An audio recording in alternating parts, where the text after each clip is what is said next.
இன்றைக்கி வந்து நம்ம வெஜ் பிரியாணி செய்ய போகிறோம். இப்போ நம்ம குக்கரை காய வச்சு எண்ணெய் ஊற்றி வச்சுருக்கோம். இப்போ பட்டை, கிராம்பு, ஏலக்காய் அதெல்லாம் போடுறோம். பெரிய சீரகம் எல்லாமே போட்டிருக்கோம்.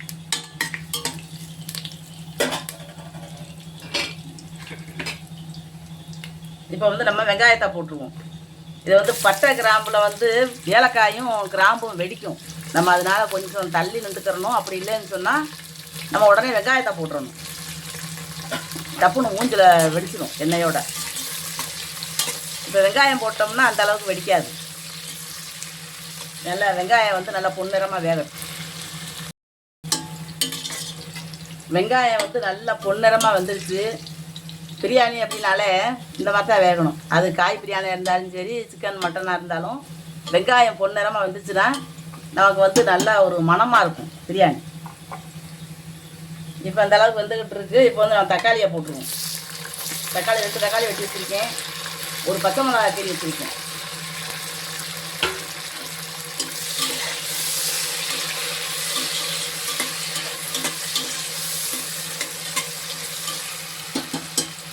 இது தக்காளி வந்து நல்லா குழைய வேகட்டும்.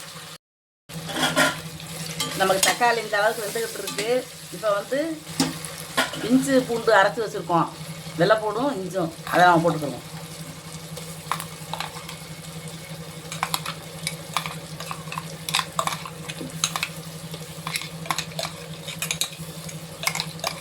அப்புறம் வந்து நம்ம மிச்சி தர களி ஊற்றிக்கலாம். வெள்ளைப்பூடு போட்ட நிமிஷத்தில் நமக்கு வந்து குக்கரில் ஒட்ட ஆரம்பிச்சிடும்.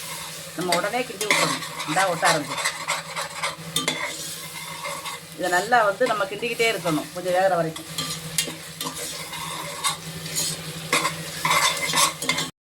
இப்போ நல்லா இஞ்சி பூண்டு விழுது போட்டு கெட்டி விட்டுட்டோம். இப்போ வந்து நம்ம கேரட்டு போடுவோம். கேரட் வெட்டி வச்சுருக்கோம். கொஞ்சம் பெருசாகவே தான் வெட்டி வச்சுருக்கேன், நம்ம எடுத்து சாப்பிட்ற அளவு. இப்போ வந்து பீன்ஸ் போடுவோம். பீன்ஸையும் நல்லா பொடியாக வெட்டி வச்சுருக்கோம். ரொம்ப பெருசாக ஒன்றும் வெட்டலை. இஞ்சி வெள்ளைப்பூடு போட்டதுனால குக்கரில் அப்படியே ஒட்ட ஆரம்பிச்சிடும். அதை கொஞ்சம் நம்ம கிண்டி விட்டுட்டே தான் இருக்கணும் கவனமாக, இல்லைன்னா கறி போயிடும்.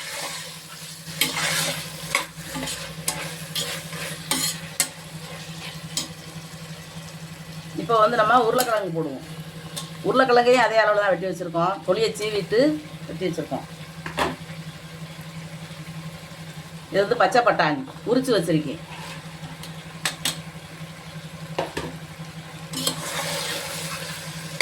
இதையெல்லாம் போட்டு நல்லா கிண்டி விட்டுக்கிறோம். நம்ம எல்லாம் காயும் போட்டிருக்கிறதுனால நல்லா கலராக இருக்கும். சாப்பிட்றதுக்கே ஒரு நல்லா இருக்கும். கலராக காய் கிடக்குல்ல. இப்போ வந்து மீன் மேக்கர் வந்து நம்ம சுடுதண்ணிகளை போட்டு நல்லா வடிகட்டி வச்சுருக்கேன். அதையும் போட்டுக்கிடுவோம். நல்லா கொதிக்கிற தண்ணியில் போட்டுறணும். போட்டு அதுக்கப்புறம் நல்லா ஆற வச்சு 2 தண்ணியில் கழுவிடணும். கழுவிட்டோம்னா நுரை வராது, இல்லைன்னா நுரையாக வரும். நல்லா கழுவிட்டு புளியணும். புளிஞ்சு அதில் போட்டுக்கணும். இந்த காயே அரை குக்கர் வந்துடுச்சு. கொஞ்சம் கொஞ்சம் தான் போட்டிருக்கேன், ஆனால் இருந்தாலும் காயே நிறையா வந்துடுச்சு.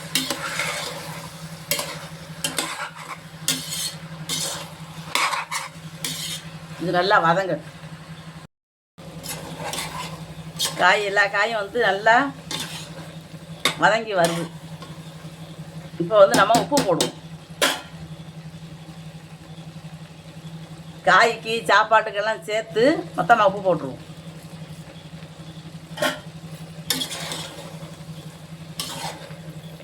இந்த காயிலே இவ்வளோ தண்ணி வரும். நம்ம தண்ணியே ஊற்றலை, ஆனால் நல்லா இது வேகிற அளவுக்கு தண்ணி இருக்கும்.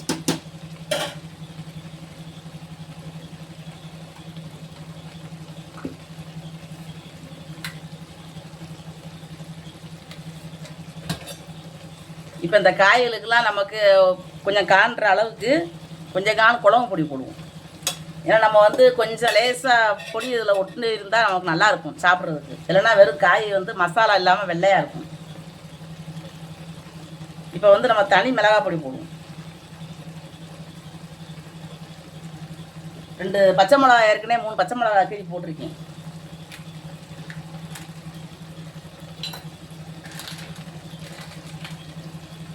இது வந்து கறி மசாலா பொடி கொஞ்சம் போடுவோம். போட்டு எல்லாத்தையுமே நல்லா கிளறி விட்டுக்குவோம். இது எல்லாமே வந்து இந்த காயில் வந்து நல்லா ஒட்டிக்கிறோம். வேணும்னா நம்ம வந்து தேங்காய் பால் ஊற்றலாம். தேங்காய் பால் ஊற்றினாலும் அது நல்லா ருசியாக இருக்கும். நான் இன்னைக்கு தேங்காய் பால் ஊற்றலை. இந்த அளவுக்கு நம்ம காய் பூராமே நல்லா மசாலா ஒட்டிடுது.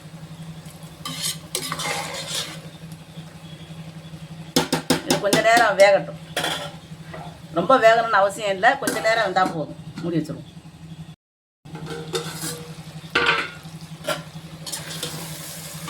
காய் வந்து நல்லா வேக ஆரம்பிச்சிருச்சு, கொட்ட ஆரம்பிக்குது காய்.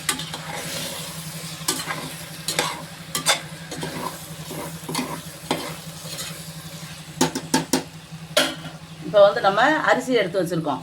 2 டம்ளர் அரிசினா 3 டம்ளர் தண்ணி ஊற்றணும். சுடு தண்ணி வச்சுருக்கேன். இப்போ வந்து அரிசியை வந்து முதல்ல போட்டுக்கிடுவோம். இது வந்து சாப்பாட்டு அரிசி தான், பிரியாணி அரிசி கிடையாது. இது நமக்கு சீரக சம்பா அரிசி மாதிரியே நல்லா பொடியாக இருக்கும். இந்த அரிசி வந்து சீரக சம்பா அரிசி மாதிரியே இருக்கும். பிரியாணிக்கு இது சூப்பராக இருக்கும். நம்ம வீட்டு அரிசின்னு சொன்னாதான் தெரியும், அந்த அளவுக்கு இருக்கும் சாப்பாடு. நம்ம சீரக சம்பா பாஸ்மதி எதுனாலும் போடலாம். நான் இன்றைக்கி வீட்டு அரிசியில் போட்டிருக்கேன். 1 டம்ளர் அரிசிக்கு வந்து நம்ம வீட்டு அரிசியில் 2 டம்ளர் தண்ணி ஊற்றுவோம் சாப்பாடு செய்கிறதுக்கு. இன்றைக்கி நான் வந்து 1.5 டம்ளர் ஊற்றுறேன். 1 டம்ளர் அரிசிக்கு 1.5 டம்ளர் தண்ணி. ஏன்னா சாப்பாடு வந்து அப்போ தான் நல்லா பொழுன்னு இருக்கும்.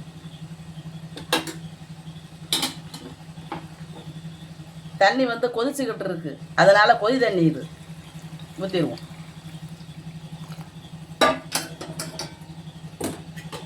தண்ணி கொதிச்சுக்கிட்டு இருக்கிறதுனால நான் வந்து ஃபஸ்ட்டில் அரிசியை போட்டுட்டேன். இல்லைன்னா நம்ம வந்து முதல்ல பச்சை தண்ணியாக இருக்குது அப்படின்னா தண்ணியை வந்து ஃபஸ்ட்டில் கொதிக்க வச்சிடணும். கொதிக்க வச்சுட்டு அதுக்கப்புறம் தான் அரிசி போடணும். இது தண்ணி வந்து கொதி தண்ணி.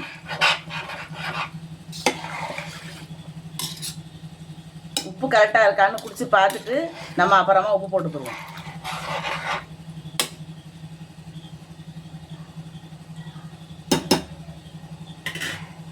கொஞ்சம் உப்பு கம்மியாக இருக்கு, கொஞ்சம் உப்பு போட்டுக்குவோம். கொஞ்சம் கம்மியாக தெரியும். இது கொஞ்சம் நேரம் வந்து கொதிக்கணும். கொதிச்சதுக்கு அப்புறந்தே நம்ம குக்கரை மூடணும். நல்லா கொதிச்சு வந்துக்கிட்டு இருக்கு. இப்போ வந்து நம்ம ஒரு 2 ஸ்பூன் நெய் ஊற்றுவோம்.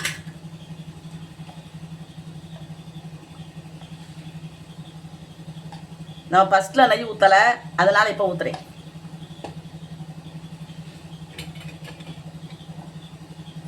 இப்போ ஒரு எலுமிச்சம்பழத்தை புளிஞ்சு விட்டுக்குருவோம். நம்ம வந்து தயிர் ஊற்றலை, தக்காளி தான் 2 போட்டிருக்கேன், தயிரெல்லாம் ஊற்றலை. இது மல்லி செடியை போட்டுக்குருவோம். என்கிட்ட புதினா செடி இல்லை, அதனால் நான் புதினா செடி போடலை. புதினா இல்லை, புதினா இருந்தால் புதினா போட்டிருக்கலாம். புதினா இல்லை, அதனால நான் வந்து சும்மா வெறும் மல்லி செடி மட்டும்தான் போட்டிருக்கேன். சாப்பாடு எல்லாம் சூப்பராக இருக்கும். பொழுன்னு இருக்கணுங்கிறதுக்காகத்தான் நான் வந்து தண்ணி கம்மியாக ஊற்றிருக்கேன். நம்ம தண்ணி நிறையா ஊற்றினோம்னா ரொம்ப ஒரு மாதிரி குழஞ்சி போயிடும்.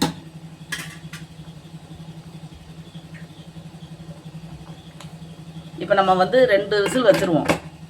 இப்போ மூடி ஒரு 2 விசில் வச்சு அடுப்பை ஆஃப் பண்ணிவிட்டு ஒரு 10 நிமிஷம் கழித்து திறந்து பார்ப்போம். நம்ம குக்கரில் வந்து 2 விசில் வச்சு ஆஃப் பண்ணியிருக்கோம்.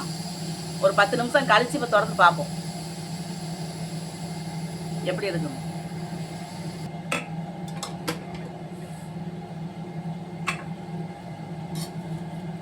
குழுகுலுன்னு இருக்க மாதிரி தான் இருக்குது. பார்ப்போம். நம்ம ஒரு பேசனில் கொட்டினோம்னா சரியாயிடும். நல்லா பொழுன்னு இருக்கு. நம்ம ஃபஸ்ட்டு வந்து நெய் நம்ம ஊற்றி மூடி வச்சதுனால நல்லா மணமாக இருக்கு. இப்போ ஒரு பேசனில் வந்து இதை தட்டி வச்சுக்கிறோம். நல்லா பொழுன்னு இருக்கு. இந்த மாதிரி இருந்தாத்தே நமக்கு குக்கரில் இருந்து எடுத்து தட்டி வச்சதுக்கப்புறம் நல்லா பொழுன்னு ஆயிரும். குழஞ்சிருந்துச்சுன்னா ரொம்ப களி மாதிரி ஆயிரும். இது நல்லா இருக்கு. இப்போ வந்து நம்ம பேசனில் கொட்டி வச்சுருவோம். எப்பயுமே வந்து நம்ம பிரியாணி வச்சுருக்கோம் அப்படின்னா பேசனில் கொட்டி வச்சிடணும். அப்போ தான் நமக்கு வந்து நல்லா பொழு பொழுன்னு இருக்கும். குக்கரோடு வச்சுட்டோம் அப்படின்னா சாப்பாடு வந்து குழையிறதுக்கு சான்ஸ் இருக்குது. ரொம்ப அரிசியாக இருக்குது, சரியாக வேகலை அப்படின்னா நம்ம குக்கரோடு வச்சிடலாம். இது வந்து கரெக்டாக இருக்குது.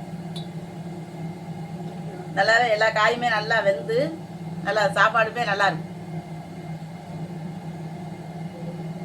இது வந்து நமக்கு சாப்பாட்டு அரிசி, நம்ம வீட்டில் வந்து சோறாக்கி சாப்பிட்ற அரிசி. இது அரிசி வந்து ரொம்ப பொடியாக இருந்ததுனால சீரக சம்பா மாதிரி அரிசி வந்து நல்லா பொடியான அரிசியாக இருக்கும். அதனால தான் நான் பிரியாணி அதில் போட்டேன்.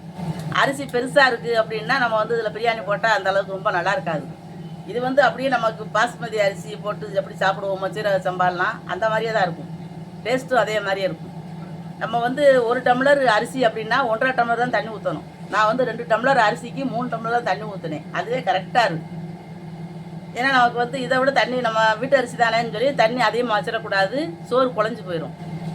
இப்போ வந்து நம்ம காய் பிரியாணி செஞ்சுருக்கோம், சூப்பராக இருக்குது. இதுக்கு தயிர் வெங்காயம் வச்சு சாப்பிட்லாம், முட்டை வச்சு சாப்பிட்லாம்.